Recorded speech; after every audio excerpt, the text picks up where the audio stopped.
Vanshika. I'm a development engineer at Bioeconomy, and I would say Web3Conf was like pretty lucky for me because I met Rick and some of the folks from the Bioeconomy here in Goa last year. So it kind of marks one whole year to meeting Rick and the team and knowing the product. And I've definitely seen it going from like, having the gasless COA and then transitioning to the account abstraction space because it's super exciting to be knowing what we are building every single day and seeing so amazing integrations.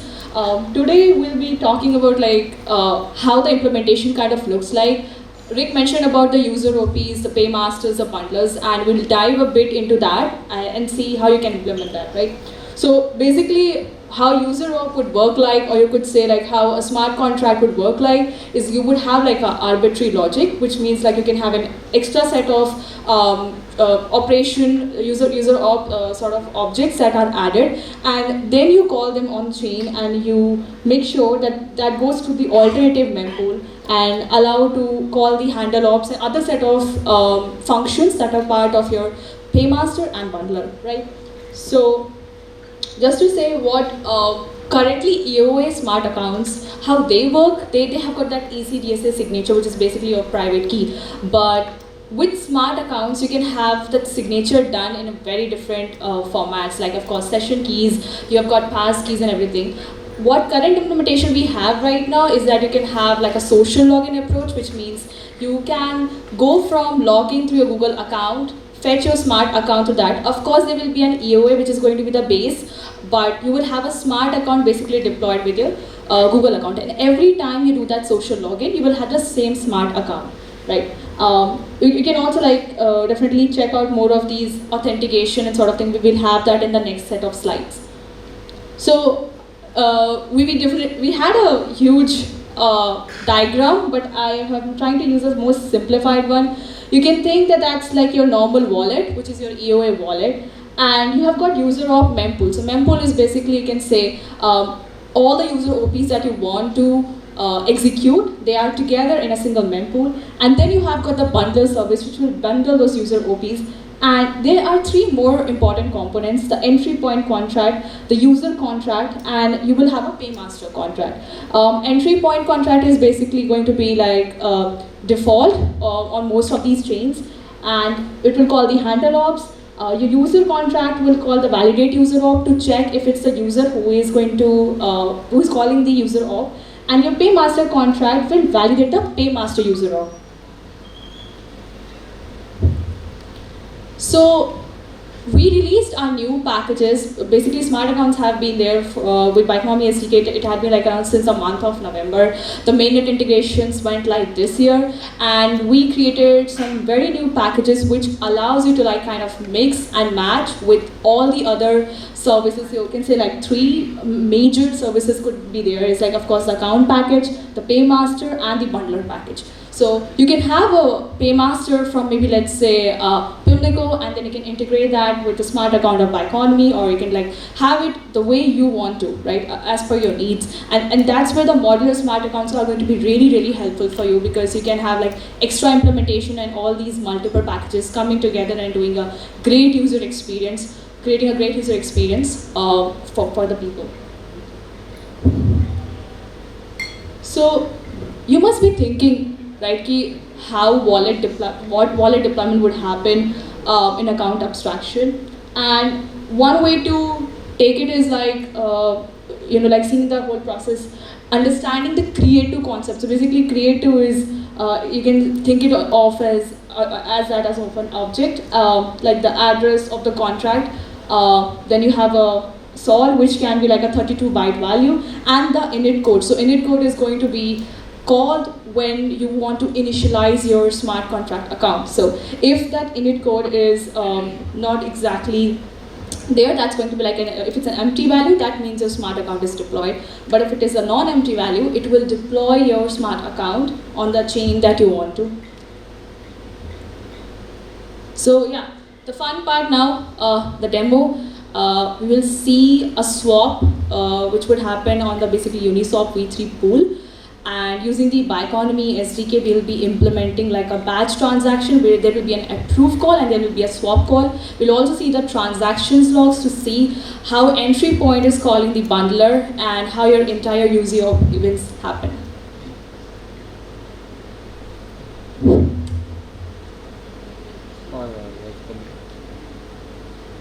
Cool. I hope all of you can see that. So this is one of the modules, the Web3 auth package that we have. We also have particle auth for your social login integration. In this, I will just simply go for my Google account and select my main account. Please don't take my email ID and like send random emails.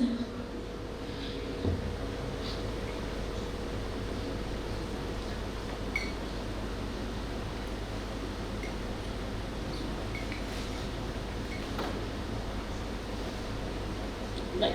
So you can basically see this is my smart account. This is my smart account, and this is the balance I own right now in my smart account.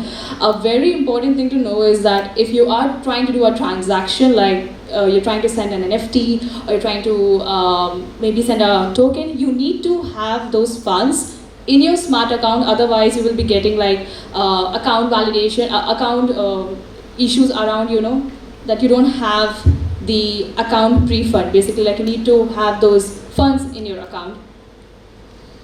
And yeah, these are the tokens that I own. So what I'm going to do is I'm going to just simply, it's a bit difficult to type from here, but yeah, I will just put 0.01 USDC, and I will be swapping this for WETH.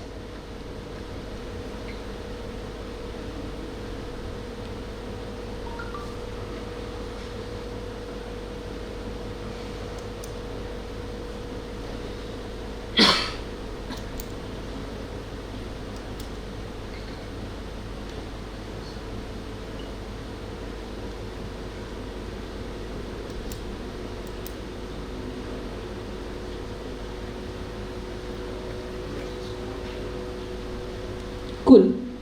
Let me take you to the Polygon scan. Yeah, it's implemented. We can check this on the Polygon scan. This will show up in a bit.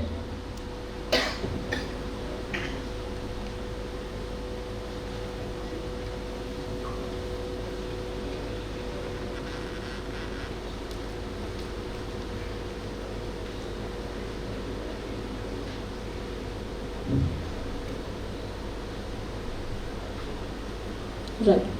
So I think some of you had questions around how the entry point works, how the paymaster and bundlers are exactly getting called. So if you see this address right here, which is the from address, it's the Bioeconomy bundler, right? And it's you have the bundler number here. Similarly, the transaction is basically, this is your contract. So it goes from your bundler to the paymaster, and it calls the entry point contract. So this is basically a default entry point contract that you can call from the package right away. If you go into the logs directly, you will be able to see how we are calling the functions from here. So there is an approval call, you have the transfer call, and you can also see the address like the USDC coin, the wrapped ETH, and then it goes back to the pool, and it shows you that you own this much of WETH, which you converted from USDC, right? Yeah, here you go. The Bioeconomy 437 Paymaster. The way you can get your paymaster is going to be through the dashboard. So you can simply log in on dashboard.bioeconomy.io, and you can simply set up a paymaster from here. I've got like tons of paymaster, so you can just add new paymaster, and you will have to make sure that you select the right chain, name it. Then we will go into the policies, which would ask you to add the smart contract, not the smart contract wallet, but the smart contract. And you will add this, you will whitelist all the functions that you would have to call, and post that, here is the gas tank. So when you are sponsoring transactions, you as a dapp builder, you would want to, of course, have funds for the people, and this is how this particular available balance will be used for sponsoring the transaction for the users. If you want the users to pay gas fees in the ERC20 tokens, they would need to have the ERC20 tokens like USDC, USDT in their smart account, and they can just simply do that transaction calling through that paymaster, right? And you can also, if you don't want to like have the balance, you want to deposit more or you want to withdraw, you can simply withdraw from here. I did make a more smaller implementation of what happened on the AA swap thing that I told you. So what we can do is we can again log in here and you'll again get the smart account address. And here we have done two implementations. The one is with the gas list paymaster and the another one is your ERC20 token paymaster. I will be showing you a bit of what happens like on the console. Yeah. My question is actually maybe dumb or very basic, but how if I'm going to create a smart account, right, smart wallet account using Google login, then what happens in the back end? Like, how we are relating smart account with the Google or any social login, right? Alright, so this happens with the Web3 auth package, alright, and what they do, they have like this Web3 auth server, and your Google authentication that you do, they deploy an EOA on top of it, and we deploy smart contract wallet on top of that EOA, which is what I wanted to show you guys also in the like when you see the console.log. So you'll be able to see that how the browser is basically like getting you the EOA address and you're getting the smart account. It's not that you are deploying the smart account on top of a Google account. There is an EOA which is going to be the base, and on top of that you will have that. Then it comes to the question of like custodial. It's kind of a non-custodial. So, do you remember the MPC solution that I was talking about in my presentation? So essentially it is a non-custodial setup because Web3 auth or anyone else, they don't have your private key. What they do is they shard your private key into multiple parts. Web3 auth shards it into 3 parts. One is the user's device share, one is Web3 auth share that they put on the Taurus network, and one is a backup share that they send it to the user's email ID or whatever. And then key reconstruction happens when the signature is needed using these 3 different shares and the signature is sent. So no one actually has their private key. So that's the controversy regarding, I think, with the ledger as well, right? Yes. They were doing the sharding and correct. So people... There is some like kind of like we are compromising like security. Compared to a ledger, yes, you are compromising security because you are essentially keeping some part of your private. Got the Web3 auth. We have got the chain ID from the code types. You will have an import ethers. For bundler, we have Backnomy bundler, account, and the paymaster. Two important things is that we used to have like a common bundlers. We are trying to bring like bundlers as a service. So I will get my bundler URL, which is kind of right now same for all the people, and you can have a chain ID and entry point address, which is a default entry point address. Similarly for paymaster, which is going to be different for any dapp that you're creating. As long as you want to have multiple smart contracts for the same paymaster, you can add more than 2, 3, whatever smart contracts you want to, and you can whitelist those methods. So you will have the same paymaster URL. But if you want to have like different dapps and different paymaster URL, you can do that also. After we do, this is like a whole social login setup, so we can like kind of skip it right now, because if you do not want to have social login, you want to have simple smart account, you can just implement this particular part of Backnomy smart account configuration, where you will need signer, the chain ID, bundler and paymaster, which we just set up on the top of the code. And then we'll get the owner. So in order to get the owner, you need to call Backnomy smart account.owner, and for the address you need get smart account address. And yeah, that's going to be just like simply.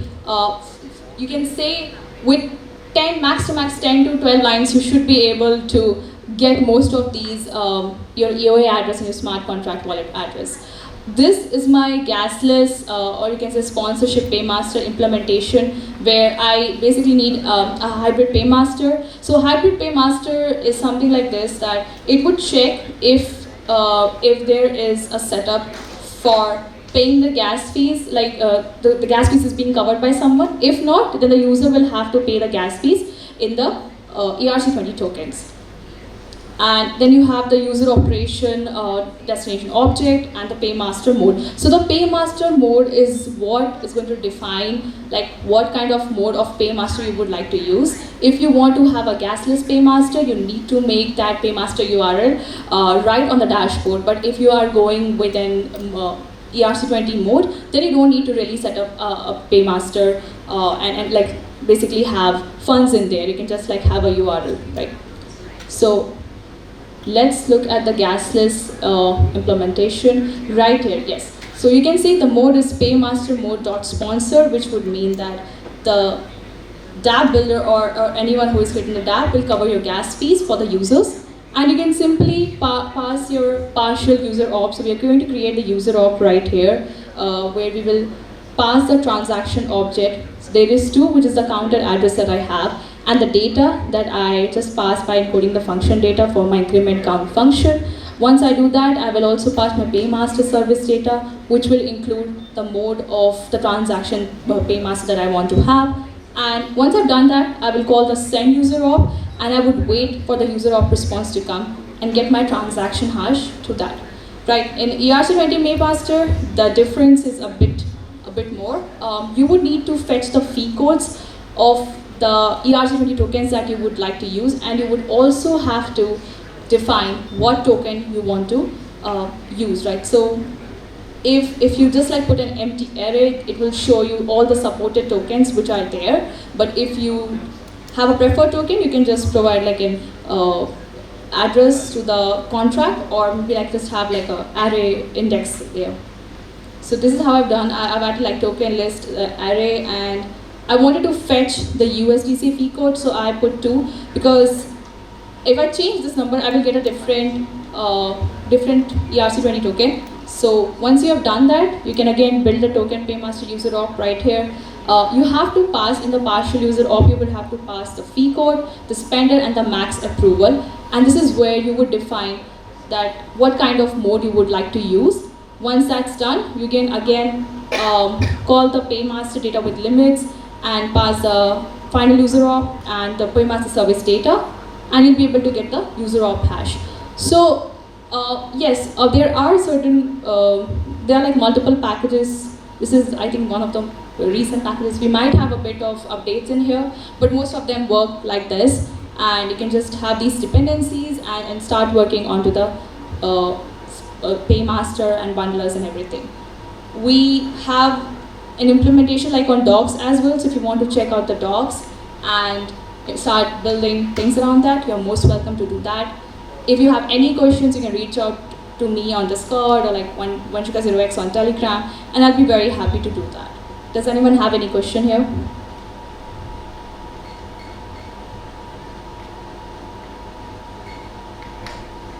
I have a question. Like it's a general thing.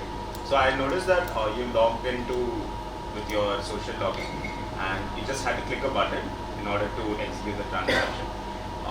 Is this actually not vulnerable? Because previously what used to happen was before every transaction you had to sign it manually. So you at least knew that you just log in with your, or just sign in or connect your wallet, and then transactions start happening behind the scenes. It's not vulnerable.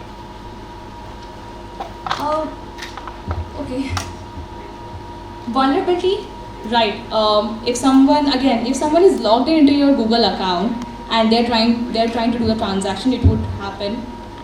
But I mentioned the two-factor authentication helps to have like Google account and makes secure. No, I'm not talking about the social login vulnerability part. Okay. Over here, you click on the increment count by using ERC20 paymaster. That's a button, which is behind the scenes linked to a function which executes the entire process.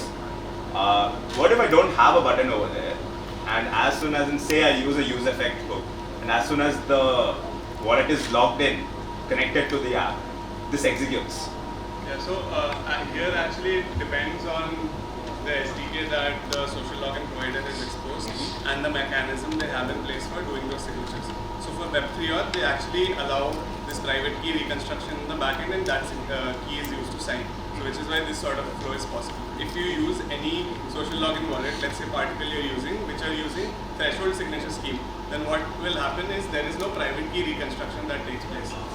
Instead, it will just take signatures from the different key shares. So let's say user has one on their browser, right? So it will just take a signature. So there will be a pop-up within Particle's end of widget. So you will sign a Particle pop-up. This will be one part of the signature, and similarly another signature will be taken from Particle's network, where they are storing one shard of the key. And if it's like a 2x2 TSS scheme, then using both these two signatures, a new threshold signature will be generated that will be able to relay the transactions on chain. So basically it depends a lot on what exact MPC solution you're using. In my slides on the MPC part, you would have seen there is this full MPC, which is PSS, and then there is this partial MPC, which is the Shamir secret sharing mechanism.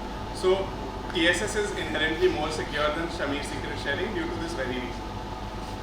So yeah, recommend people to use things that use TSS rather than Shamir. But again, it's dependent on the dapp itself, which package they use. No, yeah, it's dependent on the dapp, correct. So let's say they use Web3 auth again, Yeah. and it works in this mechanism. Yeah. And say it's basically a scam app, and I just log in with I just connect my wallet, Yeah. and it takes the Yeah, funds. which is why Web3 auth knows this and gives you a separate wallet for every app. Oh, okay. That makes sense. Cool. Any more questions?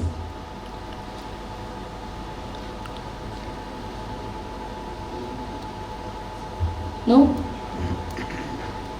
All right. That was all from my end. I lost a bit of flow in the middle because of all the technical errors. But if any one of you would like to use the implementation, we can try this one. It's deployed on the Versal. Or otherwise, we have the obvious step wallet, which is implemented using the smart account abstraction and everything. So you can install that from your iOS or maybe like Android and everything, and you can see how the transactions really happen on the mainnet. Also, the login process is again moreover like around the passkeys and everything. So yeah, I think that's going to be it from my end. If you have any technical questions or something, you can come to me, and I would be very much happy to answer that. Thanks once again.